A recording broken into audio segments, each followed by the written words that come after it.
Hi guys, आपका स्वागत है हमारे यूट्यूब चैनल में। आप हमारे यूट्यूब चैनल को like, subscribe and comment and share कर दीजिएगा और यूट्यूब चैनल को सपोर्ट करिएगा। मेरे यूट्यूब चैनल का नाम the amazing fact in the world है। आज हम कक्षा 9th के चैप्टर 4 के बारे में पढ़ाने जा रहे हैं, जिसका नाम है स्ट्रक्चर ऑफ आइटम, परमाणु की संरचना। देखिए, मैं अभी खोलता हूँ पीडीएफ फाइल को।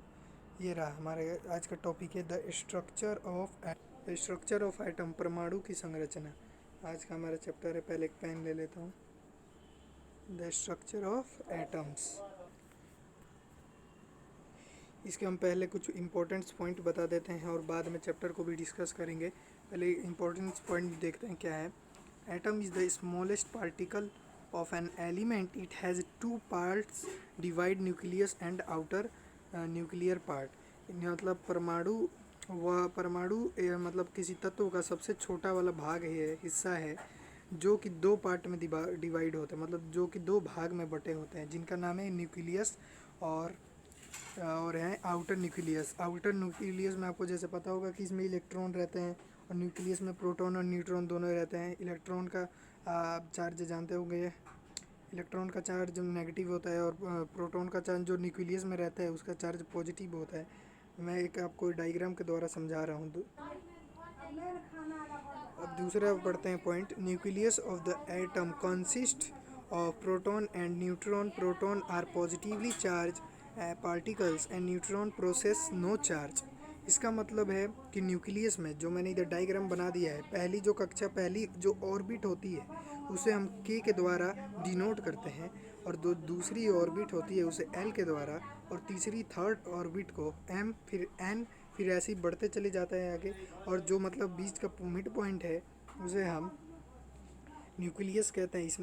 इसमें न्यूट्रॉन और प्रोटॉन होते हैं, और जो ये जो गोल गोल सा जो ब्लू लाइंस है, इस ऑर्बिट्स में प्रोटॉन्स होते हैं, नहीं सॉरी, इलेक्ट्रॉन्स होते हैं। अब इस सेकंड पॉइंट का मतलब बताता हूँ मैं, कि nucleus of the atom consist of protons and neutrons. इसका मतलब है कि न्यूक्लियस के अंदर प्रोटॉन्स और न्यूट्रॉन दोनों होते हैं। जो प्रोटॉन होता है वो पॉजिटिवली चार्ज होता है, और जो न्यूट्रॉन होता है उसका कोई चार्ज नहीं होता है, ठीक है।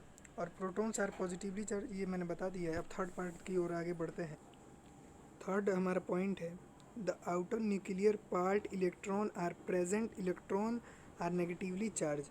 मतलब जो आउटर होता है, मतलब आउटर का मतलब जैसे मैंने डायग्राम में देखिए, जो ब्लू लाइंस है, न्यूक्लियस से बाहर वाले ब्लू लाइंस, मतलब इसमें इलेक्ट्रॉन्स होते हैं, और इलेक्ट्रॉन्स हमें हमेशा नेगेटिवली चार्ज होता है, ठीक है। प्रोटॉन्स हमेशा पॉजिटिवली चार्ज और न्यूट्रॉन हमेशा नेगेटिवली चार्ज होता है।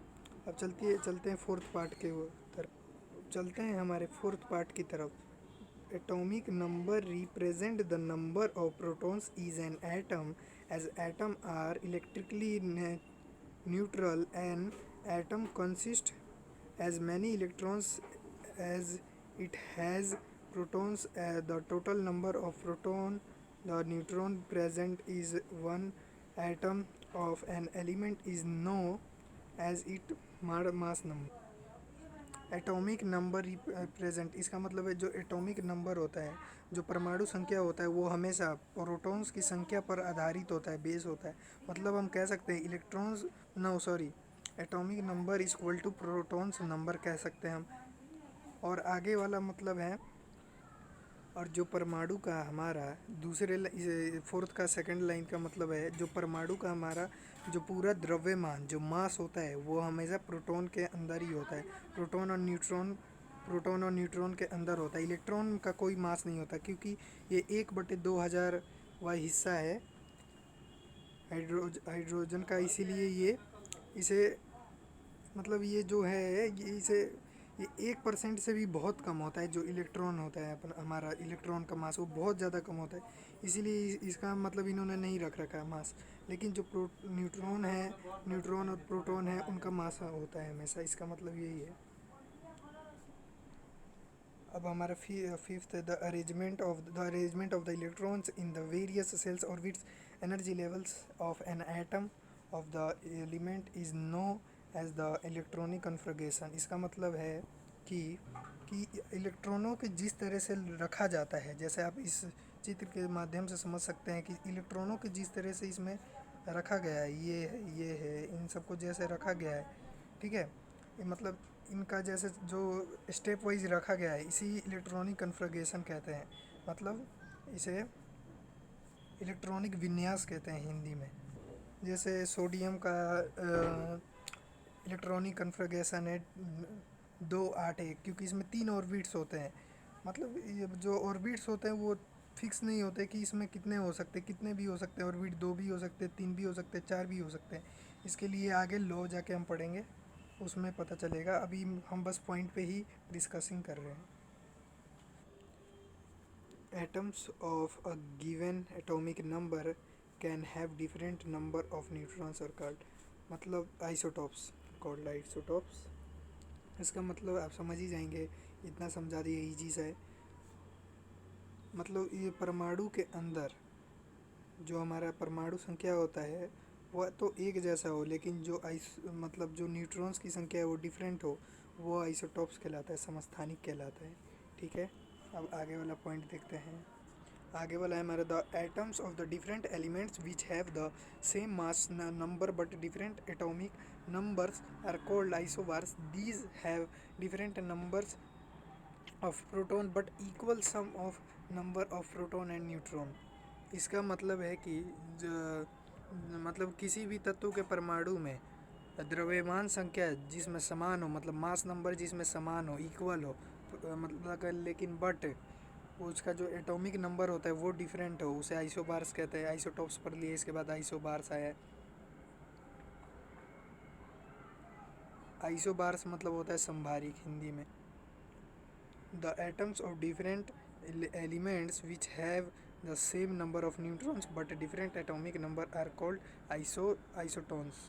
वह मतलब वह तत्व का परमाणु जिसमें सेम एटॉमिक नंबर हो,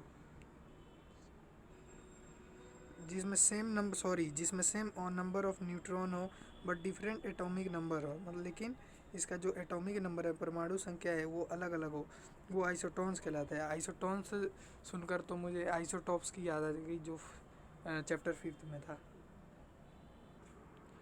मुझे इसमें एक क्वेश्चन, एक मेरा क्वेश्चन है जो मैंने इसमें बनाया है, उसका आंसर पता नहीं क्या है अभी। देखिए, जैसे एक ये मतलब ये न्यूक्लियस है, ठीक है, और ये जैसे हमारे ये इधर न्यूट्रॉन रहते हैं, ये ऑर्बिट है उसका।